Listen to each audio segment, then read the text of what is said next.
One Call, written by Thomas G. Robinson. One call, years of service with the police, and there was one call I'll never forget. The shift started like any other, 9 p.m. start, and I was in for the long run. It was a cold Monday night, so I expected a relatively quiet shift. After the evening briefing, I grabbed a set of car keys and loaded up the boot with my gear. Our team was low on numbers, so I was single crewed for the evening. I was happy about that though. I always preferred to be on my own. I found that I always had to put a mask up around others, but on my own, I could finally be myself. I don't know why, but being on my own always put me at ease. Maybe it was because I felt that my heart wasn't in the job anymore. When I started the job, I felt like a hero, like I could really make a difference. Now I just felt like a number on a spreadsheet, a zombie, just clocking in and out, counting down the hours until I can go home. The time went by soul-crushingly slowly as I aimlessly drove the dark, quiet streets. My eyes started feeling heavier and heavier, and as 3 a.m. rolled around, it was always a time where I would have to fight just to stay awake. I was so tired, I even thought about pulling into a quiet spot and having a quick power nap, when all of a sudden I was jolted awake by a call over my radio. Yankee Bravo 26? It startled me. I didn't realize I had the radio on full volume. I grabbed it and answered. Yankee Bravo 26, go ahead, I said, eager to get started. The control room operator explained that there'd been a silent 999 call and told me all the necessary information for me to reach where the call was coming from. These calls were usually nothing to worry about. 9 times out of 10 they would be accidental pocket dials. So I made my way to the address the call was coming from, and when I got there, a wave of disappointment came over me. It was a block of flats. I called the control room for more information, but all they could tell me was that the call came from this address. I got out of my car and had a look around the building. It was huge. There must have been at least 50 tenants in there. I checked if I could see any lights on from the outside, but it was to no avail. I knew what I had to do. I would have to enter and knock door to door to find exactly who called us. I sighed deeply and walked towards the front of the building. I expected the door to be locked, but when I put my hand on it, it opened with a loud creak. I stepped into a long black hallway and let the door slam shut behind me with a bang that echoed down the dark corridor. Suddenly, I was plunged into complete darkness. I took my torch out and clicked it on. It came on with a flicker that dimly lit the hallway. I could now just about see, at the end there was a flight of stairs. I looked around for a moment to see if there was a light switch. There was. Thank God, I whispered to myself. I tried the switch, which resulted in a pop as the bulb blew out, slightly startling me.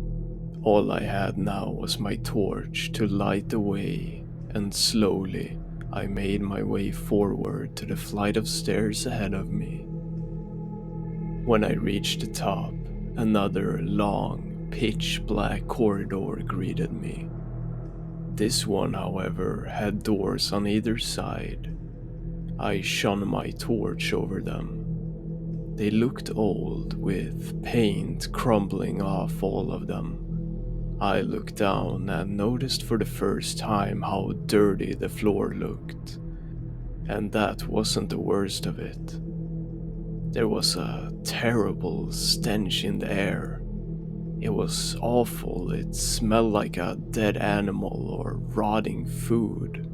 There were always places you visited as a police officer where you would wipe your feet on the way out, and this was one of them. There were stains all over the carpet, deep black stains. At this point, I reminded myself someone most likely just called us by accident, and all I needed to do was make sure everyone was okay. So I started to knock on all of the doors. The first few times that I knocked on different doors, there were no answers from anyone. If I'm being completely honest, I didn't want the hassle of the paperwork. I carried on knocking on the doors when I heard a faint noise coming from above me. It sounded like furniture being scraped along the floor. Now I knew someone was here. I climbed up the next flight of stairs and made my way to the flat which I believed the noise was coming from. When I got to the next level, I could see a small line of light emitting from under one of the doors. I made my way over and knocked loudly. "Hello, police, could you come to the door, please?" I said with as much authority as I could. I could hear rustling from the other side before suddenly the door began to slowly creak open. I found myself looking at an old, thin man. I could only see part of his face as he peered around the half-open door. He was incredibly gaunt in the face and had a long, disheveled beard. "We've had a 999 call from this address, just making sure everything is okay, sir." He didn't answer me at first. His wide eyes were peering down the hallway like he was looking for something. "Everything's fine," he whispered. "You should leave." "Why?" I asked, confused. The old man pushed the door shut in my face, and the light from under the door disappeared. I was left confused and unable to react. I couldn't explain why, but at this moment I began to feel a sense of unease. Was I in danger here? All I knew was that I still needed to find whoever made the 999 call, accidental or not. I collected myself once again and continued my effort in going door to door. I was still met with nothing but silence, and when making my way through the building, the putrid smell only got worse. As the smell became more powerful, I realized it was something I recognized. It was the smell of death. Any police officer will tell you that the smell is instantly recognizable the moment it hits your nose. And I felt a pit in my stomach. I'd seen death before, but I hadn't prepared myself for it tonight. I grabbed my radio to call for backup, but was met with indifference. All other police officers were at emergency calls. Frustrated, I continued to follow my nose and find the source of the foul smell. As I climbed up yet another set of stairs, The pit in my stomach grew and grew, and so did the foul stench in the air when, without warning, I heard a quiet whimper. It sounded like someone was crying and trying to stifle it as best they could. I admit I was scared now. I could feel the heartbeat in my mouth and the sweat begin to make its way slowly down my forehead.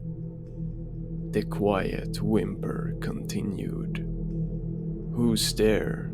I called out with a slight nervous crack in my voice. The crying suddenly stopped and left me in complete silence. I stood completely still for the longest time, listening out for any more noises. All I could hear now was the occasional whistle of wind coming from outside. I pointed my torch in front of me, and what I saw terrified me. Black stains everywhere, all over the walls and floor. The way the stains were formed, I knew it had to be blood. I grabbed my radio once more and my heart sank. My radio was dead, and my spare battery was in my car. "Shit," I whispered to myself. In my tiredness, I had gotten seriously complacent. I turned around to face the stairwell, and I was just about to make a run for it back to my car when there was another sound. Heavy breathing coming from behind me. It was only just loud enough for me to hear it. I quickly turned around, shining my light down the hallway. The breathing stopped, however, and I noticed that one of the doors was opened. It wasn't before. Someone must have opened it while my back was turned. Every fiber in my blood was telling me that I should turn around and get back to my car, but a part of me had to know what was in there. I unclipped my baton from my belt and extended it. There are no guns in this country, so all I had to defend myself was my baton and standard issue pepper spray. I came to the door, and the smell was unbearable. I knew it was coming from this room, and as I stepped inside the flat, I found a light switch next to me and flickered it on. I will never forget what I saw. There was blood everywhere, the walls, the floor, the ceiling, and more bodies than I'd ever seen in my life.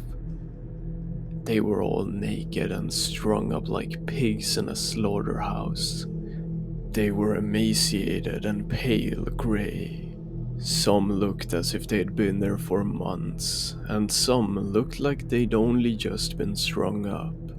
My breath quickened as I slowly backed out the flat into the corridor. Suddenly, I heard the sound of someone laughing. It was an incredibly low pitch, almost sounded edited. I couldn't pinpoint where exactly it was coming from, but it was getting louder and louder, finally causing me to lose my nerve. I broke out into a sprint, making my way as fast as I could down the staircase. I could feel someone was right behind me as the laughing persisted. The stairs felt as if they would never end until, to my surprise, I ran into the old man from earlier. He grabbed my arm tightly and pulled me. "Follow me," he said in a hushed tone. I did without question. I was too panicked to answer as he led me quickly into his flat. When we arrived, he hastily locked the door behind him. "What the fuck was that?" I shouted out of my breath. "Shh," the old man said, with his ears to the door. "Sit down," he whispered. I sat down on the sofa, shaking. All my training, my years of experience, seemed to just disappear. I didn't know what to do. "I'm sorry," the old man said, turning to face me. "It's my fault you're here." "What do you mean?" I whispered back. "I'm the one who called you." I was at a loss for words. I didn't understand what happened. It felt like a twisted nightmare. The old man slowly walked over and sat in the dusty armchair across from me, and he began to speak again. "I don't care if you believe this or not, so I'm gonna tell you anyway." He took a deep breath. "That thing up there, whatever it is, it ain't human. Every few months it comes out and it feeds. I called you when it started to happen again tonight, but I couldn't speak. Whatever it is, it knows your thoughts, it senses you. If you try to leave, it will know." I was obviously terrified and confused at what he was saying. I thought to myself maybe he was crazy. However, I'd been on the job long enough to know when someone was lying, and I could see in that man's eyes that he was telling the truth. I continued to sit in silence as he started to speak again. "It's always the same. Every few months it takes some of us into that room, and they never leave. The next morning some people come clean up after it, and just like that, the flats are back up for rent. I only moved here 'cause the rent was cheap." He chuckled to himself.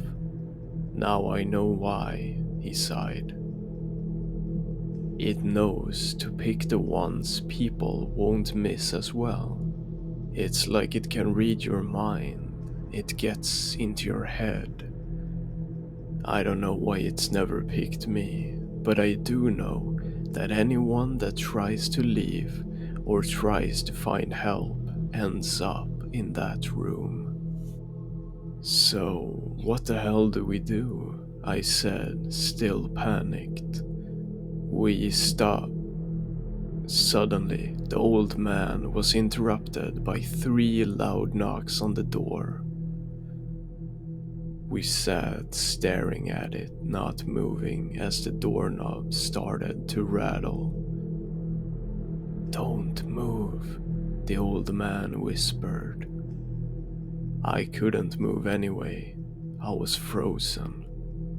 Whatever was on the other side of that door was getting more and more desperate to get in, until the banging and the rattling ceased all at once. "Honey, please let me in," said a voice from behind the door. It was my wife's voice, as clear as day. What the hell was she doing here? "That's my wife," I said, standing up. "No, it's not. Do not let it in." I made my way to the door just to peer out the peephole. There she was. She looked scared, and she was crying. She peered through at me with a deep sadness in her eyes. You see, my wife had been missing for 2 years. I'd just about given up hope. But there she was, as clear as day, begging me to let her in. The old man jumped up and grabbed me, desperately trying to stop me from opening the door, but I easily overpowered him. I knocked him back with my elbow and began to unlock the door. "Babe, get in here," I shouted as I unlocked the bolt and swung the door open. The old man was right. Standing in front of me was something truly horrifying. It wasn't my wife.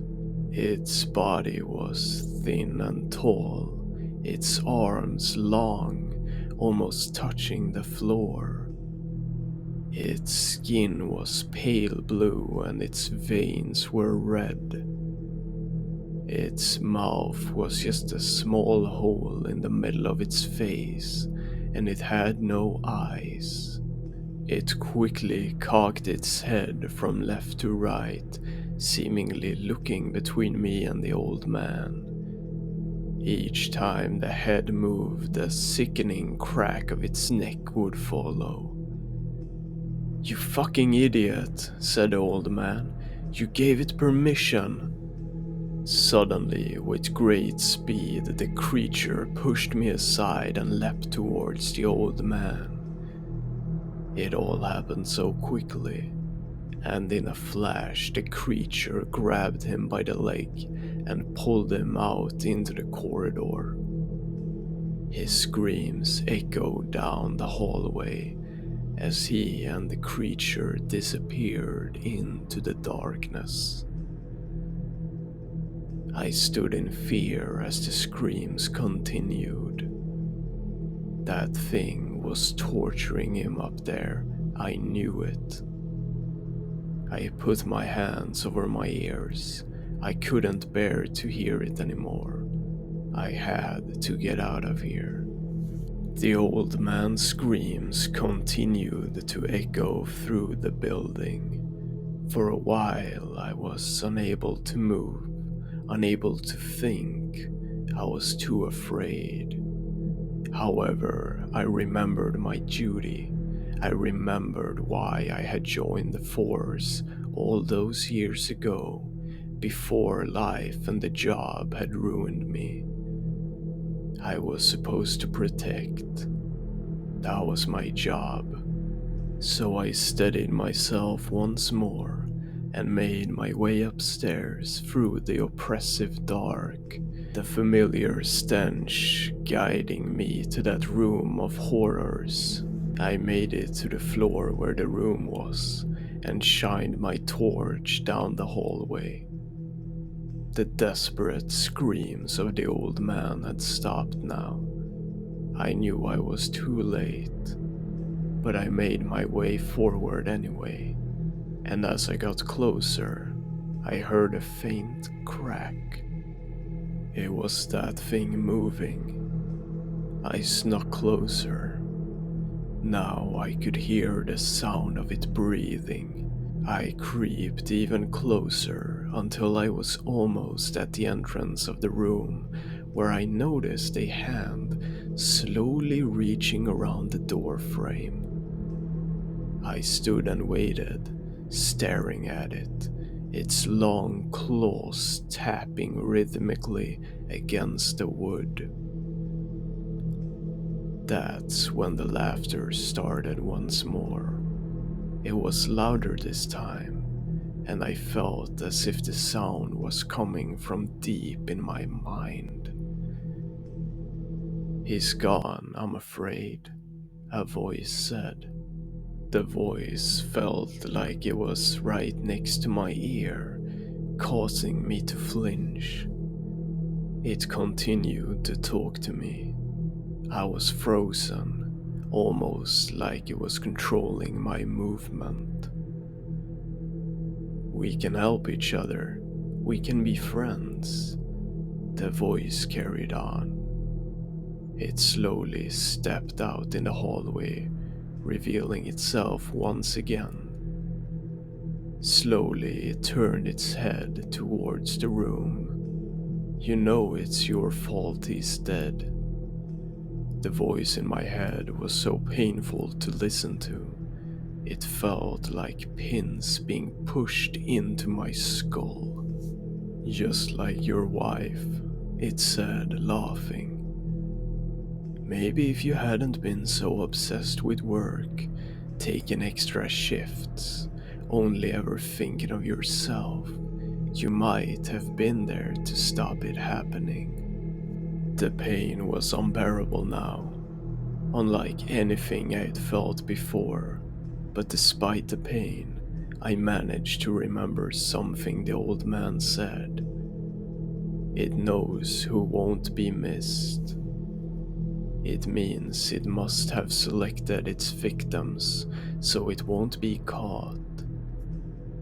Maybe, just maybe, I could turn around, ignore it, and walk out. Could it be as simple as that? I thought to myself. I took a step backward, and with a sharp crack, the creature swung its head towards me. I turned my back on the thing as it continued to torment my mind, but my will was set. I walked forward, hearing its grotesque body moving behind me the whole time. It was so close I could feel its warm breath on my neck. It kept talking to me, describing all of the ways that it would torture me, but I persisted. In all my fear, I knew one thing. The creature wasn't trying to stop me. I was right.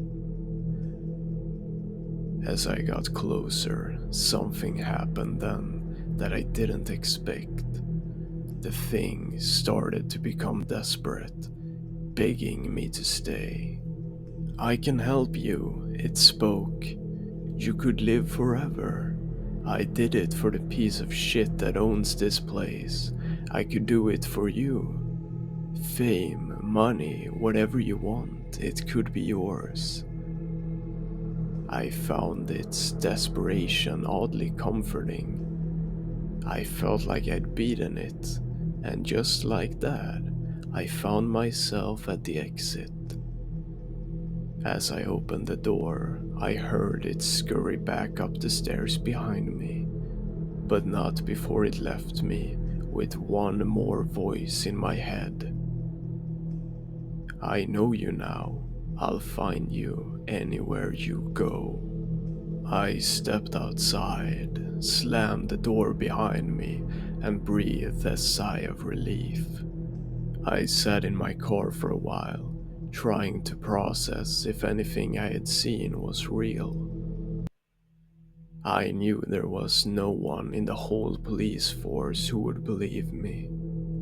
I contemplated on what I would say for a while before putting the spare battery from my car into the radio, and as soon as I did, a voice loudly called out, "Yankee Bravo 26, update please." I sat for the longest time as they repeated the same phrase over and over before finally bringing my radio up to my mouth. "Pocket dial," I said.